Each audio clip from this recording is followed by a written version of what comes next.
Hi hello வணக்கம் நண்பர்களே. இது கொஷின் நம்பர் 12 எல்சிஎம்மில் பார்க்குறோம். X square minus 1 X minus 1 the whole square எப்படின்னு கேட்குறாங்க. இதோட எல்சிஎம் கேட்குறாங்க. ஸோ இதுக்கு நம்ம எப்படி பண்ண போகிறோம் அப்படின்னு பார்த்தீங்க அப்படின்னா, இந்த எக்ஸ் ஸ்கொயர் மைனஸ் 1 அப்படிங்கிறத நம்ம எப்படி சொல்லலாம்னா எக்ஸ் ஸ்கொயர் மைனஸ் 1 ஸ்கொயர்னு சொல்லலாம். இது என்ன ஃபார்மேட்டில் இருக்குதுன்னு பார்த்தீங்கன்னா ஏ ஸ்கொயர் மைனஸ் பி ஸ்கொயர் ஃபார்மேட்டில் இருக்குது. ஸோ அதை நம்ம எப்படி எழுதலாம் அப்படின்னு பார்த்தீங்கன்னா x minus 1 x plus 1. So அடுத்தது என்ன இருக்குன்னு பார்த்தீங்கன்னா x minus 1 the whole square அப்படின்ட்டு இருக்கு. இது என்ன ஃபார்மேட்டில் இருக்குது அப்படின்னு பார்த்தீங்கன்னா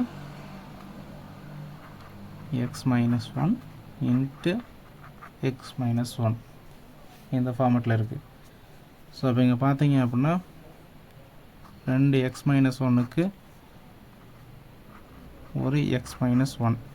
ஸோ பேலன்ஸ் என்ன இருக்குன்னா ஒரு எக்ஸ் மைனஸ் 1 ஒரு எக்ஸ் ப்ளஸ் 1 இருக்குது. ஸோ இப்போ பார்த்தீங்க அப்படின்னா இந்த எக்ஸ் மைனஸ் 1 இது பார்த்தீங்க அப்படின்னா இது என்ன ஃபார்மேட்டில் இருக்குது அப்படின்னு பார்த்தீங்கன்னா X minus 1 into X plus 1 அப்படிங்கிறது வந்து என்ன ஃபார்மேட் அப்படின்னா எக்ஸ் ஸ்கொயர் மைனஸ் 1, அதாவது ஸ்கொயர்னு சொல்லலாம் ஸ்கொயர்லன்னு சொல்லலாம். இந்த ஃபார்மேட்டில் இருக்குது. ஸோ நமக்கான ஆன்சர் எதுன்னு பார்த்தீங்கன்னா X minus 1 into X square minus 1 square. இது ஆப்ஷனில் எங்கே இருக்குது அப்படின்னு பார்த்தீங்கன்னா